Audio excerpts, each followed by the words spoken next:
Sexy Tim. Lord Almighty, how can you stand Arizona?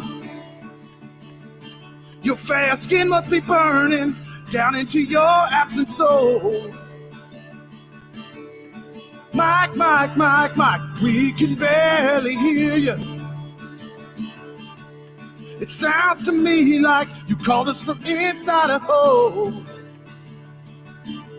But your phone calls lift me higher, like the ERA of Mark Pryor. Your hair looks like it's on fire. You're Mike Ferrin. You're just a hunk of burning love. Oh, it's been a while since we've heard that little ditty. Mm-hmm. Yeah, apparently you joined the army since I his volume's a little low, Stibbs. Is there something? Hang on a second. Uh-oh. Do we have a? I'm gonna mess with his. He's on here. Mike, are you okay? One. Oh, that sounds bad. Ooh, yeah. Guess Technology. technology. Oh, We're in Talk year. for me, Mike. Test 1, 2. Oh, you sound good. much man. better. Much better. I changed it from here. I realized I could do that last time. I can mess with your guys' Oh, mic. I Nice. changed it. I changed it on my end. You didn't do anything. Well, I mean, I Okay. did, but now I'm afraid to go back because who knows what. Don't go back. Are you starring in Stripes too? Is that why you've shaved the head down there, Private Pile? The armory green on. Stripes too. Wow, Mike, a nice current reference. No, I am not starring in Stripes too. Oh, so you're the co-star then? You're not a fan of my COVID cut. Stibbs' cut is great. Stibbs' hair looks the best I've ever seen it. I have to say, He's been Michael, looking it's very very good. nice. He has. We're You're not making fresh. any jokes though today about why his hair is looking really good. Yeah, there's Yeah. no reason to. There's no apparently. reason to.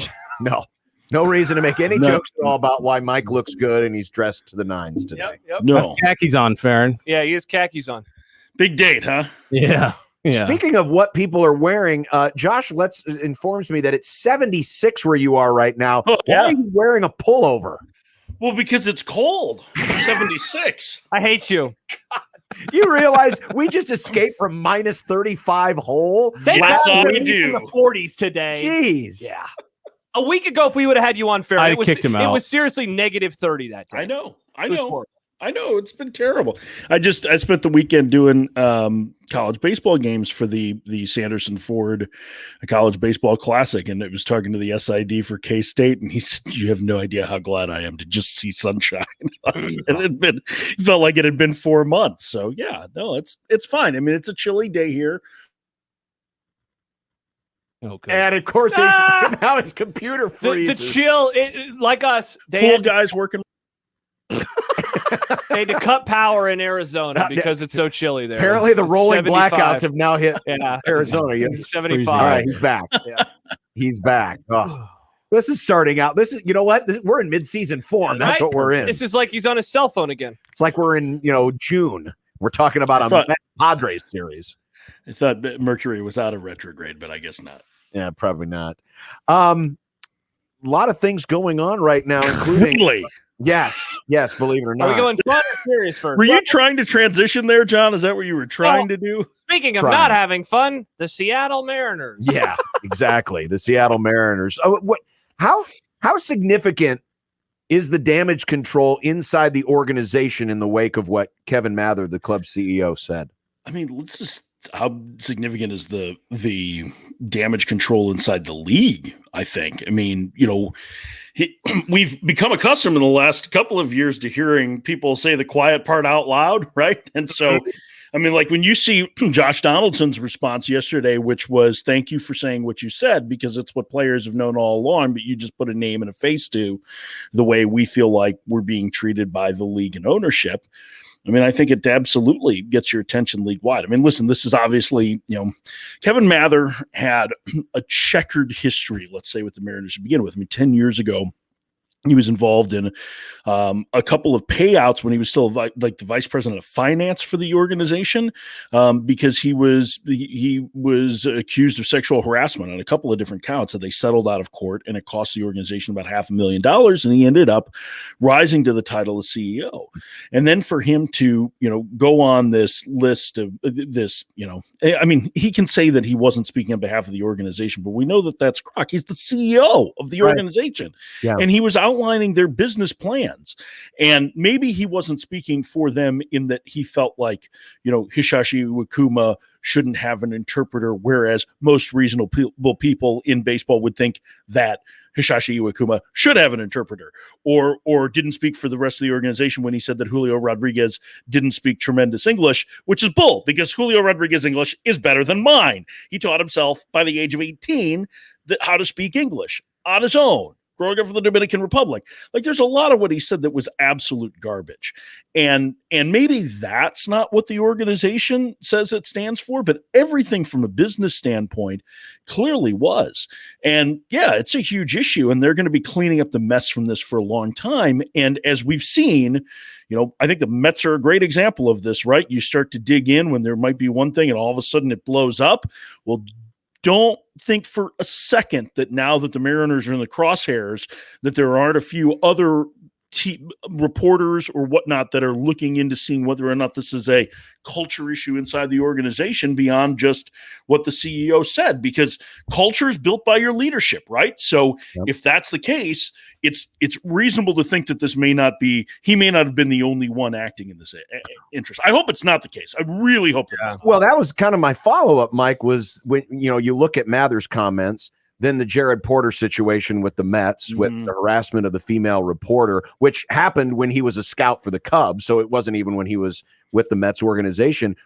How surprised would we be how much this kind of attitude still exists in Major League front office? I mean, I think it exists in just about every workplace environment. I don't think I'm the wrong guy to ask about it, right? I'm the wrong person to ask. But I think if you were to ask every woman who's a reporter or who works in a front office, if you were to ask everyone who is Black who works in a front office or is a reporter, if you would ask anybody who is Asian who works in a front office or is a reporter, that they would feel that there's these issues continue to go on. And it's not just, you can't just say, well, we got rid of this bad actor, so it's clear. It's a huge systemic issue inside of, I think, not just sports, but a lot of workplaces. I'm sure if you were to ask the women that you work with, that they have been the subject of harassment at some point along the line professionally as well. And that's not even in a sports organization. So I think it's a huge issue beyond that. And I think it's good. Like, I'm all for shining bright lights into the dark recesses of, specifically in baseball, since that's where I work, but in anything, because bad actors need to be moved out, and we need to have people that are more responsible and more accepting of who you are and who are willing to let you do your damn job, rather than trying to figure out how different you are from them. I'm all in favor of. I hope there's a ton of these investigations, and a lot of people end up put on in front of the media firing line for it. Yeah, and what's that? This is the second story in the last month, right? Where somebody had to lose their job because of it. So I just wonder, Mike, like the word that I wrote down this morning was reckoning. If we could be seeing a reckoning within the league, and that this will not be the first because it just happened, with a different, instance entirely. But if this could end up being one of maybe those through lines, sadly, of a baseball season, that we continue to uncover things like this. Well, I mean, I think it's the case. It's potentially the case, and it's not just the second. Remember, there was another Mets coach that was let go as a result of an older sexual harassment suit, and Mickey Callaway, who had been manager of the Mets and is the pitching coach of the Angels, is under suspension currently by the team. He has not been fired as of yet, but it could end up impacting him as well. So yeah, I mean, maybe we will see the reckoning throughout the season. I mean, some of this stuff ends up getting lost in the shuffle a little bit, I think, due to the day-to-day grind of baseball, that during the season it may be a little bit tougher to uncover some of the information. But I do think that if that ends up being the through line for 2021, that we end up, exposing, serial harassers or those who are trying to, manipulate the collective bargaining agreement to manners that it wasn't designed to be, then I think it's a positive. On the more fun side of things, the extension. We're not allowed to have fun. Well, we'll try. John is a Cubs fan. I mean, after all, Fernando Tatis is a guy who loves to have fun. That's true. He loves to have a lot of fun. And now he's going to have, $340 million worth of fun over 14 years. But my question is about the Padres. I mean, they've got a couple other big long-term contracts that they're on the hook for, in addition to some of the trades that they made. is what a team like the Padres, who is the only major sports team in that city now with the loss of the Chargers, is it sustainable for the long term, or do you see this more as I know it's not short term with Tatis, but is it more of a short term play to win a title sooner rather than later? I mean, I don't know. I think if that were the case, you wouldn't have to worry about it with Tatis because he's still under team control for 4 more years before the extension. Is it sustainable? Well, the Padres certainly think it is. I mean, Peter Seidler, who is now their managing partner, who's the grandson of Walter O'Malley, said, we're the 8th biggest city in the country. We can do anything that we want. And the way that this contract is structured because baseball contracts are structured a little bit oddly since he's just about to get into his arbitration years. I think one of the things that you find is that their commitment is only about $34 million over the next 4 years. And then you'll be, by the end of that, you're like basically done with Eric Hosmer's contract. You'll be done with Will Myers, and you'll be on to the back half of Manny Machado's. So maybe it's not that big a deal in the end. I mean, I think, the bigger risk comes from injury. I think when you have a player that's signed that long, that something catastrophic would happen. But I mean, I think that's always a risk for any organization at any time. But they certainly seem to think that they can handle not just the contract, but that they'll be able to continue to field a competitive team. And I hope that's the case. The bigger focus has been on the fact that they're the 27th largest media market. And so when you hear other teams cry poor, it really makes you wonder whether or not they are. Mike, lessons learned from last season and I guess how it took place. And now, we're watching hockey, we're watching basketball, the NFL just finished, college football finished. Like, what lessons are there to learn from how baseball handled COVID last year and maybe how they can do a better job, especially early on this year before the vaccine is still readily available for the majority of the country? Yeah, well, I think the other sports probably learned some from baseball and what they had to deal with because they weren't bubbled, right? So yeah. I think that some of what you saw early on with the Cardinals and the Marlins outbreaks, I think that will be, that's something that they clearly have learned from, and they're going to try and keep people distanced and, probably, break up their position groups and whatnot, especially during spring training. I think the bigger thing is going to be especially during spring training, that guys are committed to just basically going home and not going out until they've gotten the vaccine.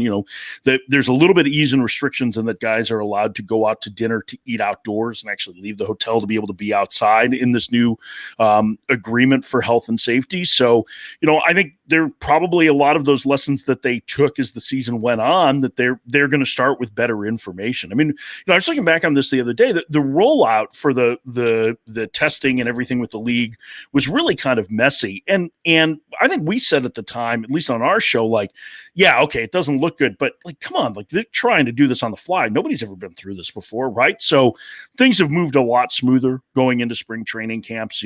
Guys who have antibodies or had tested positive in the past, they're doing additional heart tests on them to make sure that they're not dealing with myocarditis or anything like that. So, I mean, I think all of those things are really good in that they have a better plan in place because they just have more information. Tim Anderson today said he got done with a one-on-one meeting with new manager Tony La Russa and seems to be pretty cool. Young guy who, definitely plays the game a different way than La Russa was used to managing it. Do you think there's a chance that this can all work together? Because all the great White Sox moves, then they hire La Russa, and everyone, at least that I know that it's a White Sox fan, was like, what's going on here? Yeah. But is there some peace here, and maybe there's a way to work through this? I think we were all like, what's going on here, right? Because you see this huge group of personalities, and then you bring in the taciturn Tony La Russa, right? So yeah, I do think. I mean, listen, I think if you talk to players who played for Tony, that they will talk about how much they respect him. He's bilingual, which I think certainly helps with the White Sox team too, because they have so many good young players who, English is not their first language or that they don't speak at all. And even veteran players like Jose Abreu's English is not great, but like that guy, he owns the clubhouse. And I think the way Tim Anderson plays is is going to be just fine with Tony La Russa because Tim Anderson's going to produce and he's going to help them win. He's not going to be a distraction. He's going to be Tim Anderson. And I think they can use a little bit of that edge and fire. I liked, as much as everybody made the big deal out of the meeting with La Russa, like the comments I liked from Anderson were like, we know we're more athletic than the Twins. That's just a fact. Now we have to go out there and dominate and beat them. And like that to me adds, some zest to that rivalry. That, as much as we've talked about Padres, Dodgers, and how exciting that's going to be, and that will be an exciting head-to-head, White Sox Twins is a pretty damn great undercard. I mean, those are two really good teams, and they are going to get after it, and they are going to play hard, and those are going to be intense games, and I'm really excited for their 19 matchups this year. Speaking of that, so I saw this today on ESPN Plus. They've got, the win totals are out for the upcoming season. And their experts say Cleveland with 81, take the over. Mets 89, take the over. Padres 92, take the over. Any of those that you like better than the others? Well, first of all, let me point out that I am a baseball team employee, so I am not allowed to bet on baseball. So this is merely for entertainment purposes. We don't want to jeopardize your Hall of Fame credentials. Gambling's not legal in Nebraska, so yeah, we're definitely talking about just basically. I'd not like to jeopardize my contract, John. I don't even give a damn about the Hall of Fame. Nobody's going to put me there. I'm not even the Hall of Fame in my own house. Wow, I can't get here with us on the program. I don't care. I don't need to be in the Hall of Fame. I can't even get like 2 dogs and a wife to vote for me. There's no chance I'm going to get into the Baseball Hall of Fame. So, all right, let's put it this way. Which of those teams do you expect to exceed expectations? Oh. So Cleveland, I think, is a little bit sneaky. They're still a decent team. 81 wins. Yeah, I think I could probably take the over on that. The Mets are really good. I think I would play the over on 89 wins. 92 is a big number for the Padres. Like for any team, 92 is a big, and they're, as exciting as they are, there just are some health questions with that rotation with Darvish and Lamet and Snell. And so, like, yeah, they very well could win 100 games, but 92 feels like it's a big number. And, like, they may win 95. And if they win 95, they'll put 10 games back at the Dodgers probably. But I'd be really uncomfortable with trying to look over 92 wins, let's say that. All right. Well, I think they're really good, though. Like, I think I agree. I agree. I like their chances better than I like my team's chances. That's for darn sure. Your team's got a better chance of winning the division than the Padres. What are you talking about? The Rockies gave away Nolan Arenado for a bag of peanuts. Oh, no. Oh, no. So now they have 2 offensive players in St. Louis. Congrats. What are they going to do with the other 7 spots in the lineup? Oh, they'll figure it out. They're the Cardinals. They're the Devils team. See, I can't say that because I'm not employed by Major League Baseball. I guess you can. Yeah. We'd be remiss before we let you go. You offered a couple of months ago to come on here and tell us all how wrong we were about Mike Riley. Oh yeah. Would you like to sign off with any Mike Riley? Josh doesn't he hasn't ever played anything in his life, and so I know he can't be critical of the coaches locally. I'm going to back off and let you be critical of Mr. Athlete. I'm just saying, like the devil you know versus the devil you don't, and I certainly think that. Mike Riley had pretty good success everywhere he went. Last now, take Nebraska to a bowl game. The aristocrats. How are we looking? What's Nebraska projection for this year? 5-7? Oh, the win totals haven't come out yet for college football. No. That's a good question. I have them winning at least 6 games. John's on crack now, Mike. It's a new time. Like when I worked in Chicago and we did the Bears pregame, and every year Hamp would pick them to go 10-6. Good point. There's a little bit of Chicago Bears delusionalism around here. Oh yeah, 85 Bears. That's 85 now just Bears, the 90s. Huskers. Same thing. Did you see me go viral on Twitter with the Bears? What? No. When I tweeted out, I said trading for Carson Wentz when you have when Deshaun Watson is available is a little bit like trading up in the draft to get Mitch Trubisky when Deshaun Watson is available. I had 30,000 likes 30,000 likes on that tweet. You should go back and find it. Like it got retweeted like 7,000 times. Yeah, I don't even cover football, and I nailed it. Boom, hand egg. Yeah. Who was the biggest retweeter that got you all the likes? Yeah, who jump started it? Mitch No Trubisky. idea. Oh, we're gonna have to look this up. I never saw this. I don't know Yeah. why. This I'm is like like- calling a game that night. This was like 3 weeks ago. It was great. Farron, we stumbled upon like a month ago a video from 1980. What? Remember that Bears, the post game? Oh, the Bears post game. Oh, it was like an 87 or something. Who's our guy? It was when they. It was the year after 85. So it's the 87. You'll know the January of report. 87. when they lost to the Redskins. Oh, it was The playoffs. It was one of the funniest videos. This because the fans are hammered behind him. It's like, oh, we're almost there, 14-2. Oh, it was great. It was one of the funniest videos. What was that? Mad Dog? No, not Mad Dog. Yo, The guy Uh, just died. You'll recognize the name of Sort the of topic. He had a hilarious nickname. What was the thing he said about the boat? The steamer. Yeah. Oh yeah, like oh gosh, now I can't remember. This is a It was great funny, segment. Farron. We'll send it to you. Okay. Somebody asked, I think Steve asked, this is a Burlington Sock Puppets hat. That's the new Burlington Appalachian League team, and their stuff is great. Yeah, there was Steve's question, but yeah, that's the Burlington Sock Puppets. That's a great It's hat. an awesome I hat. love the lid, and it's super comfy. It's one I of wish I could wear hats. Oh, that is it's, a, the I've seen Game it. brand, and they're like maybe the most comfortable hat I own. I that love it. looks like a very comfortable hat. It's great. You should buy them online. Support them. Well, Support local. We're definitely going to be supporting the Storm Chasers this year. That's for darn sure. Well, it's going to be nice to have. Hey, you finally get the new voice of the Storm Chasers. You'll finally get to be able to hear. Oh yeah. Maybe. Yeah, welcome to the neighborhood. Oh. Sorry we didn't see you last year. All right, Yeah, Mike. I'm fine. Well, Just- thanks for joining us. We'll look forward to our regular chats here because spring training games are starting very soon. And Oh my god! Oh yeah, right. Yeah, they are. yes. Let's And by be the honest. way, Thanks you for reminding me. got to see last week more non-conference baseball games than the Big Ten conference will see all season. Combined. So congratulations. I tried to make sense of the Big Ten baseball schedule the other day, and I was like, "Wait a second! You're playing 2 games at Iowa and then at Illinois. What is like? How does this even work? And are those non-conference?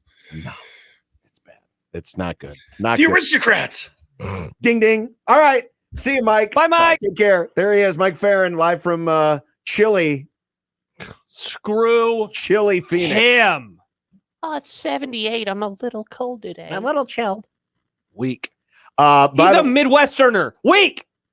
by the way, Stibbs, you want to? You know what? We'll have a sports flash on the other side. As not affiliated with Tiger Woods. There's no Okay. new information on Tiger Woods. I did This see is actually a good sports flash. Here's a good Tiger Woods piece of information from the LA County Sheriff's Department. His injuries not life threatening.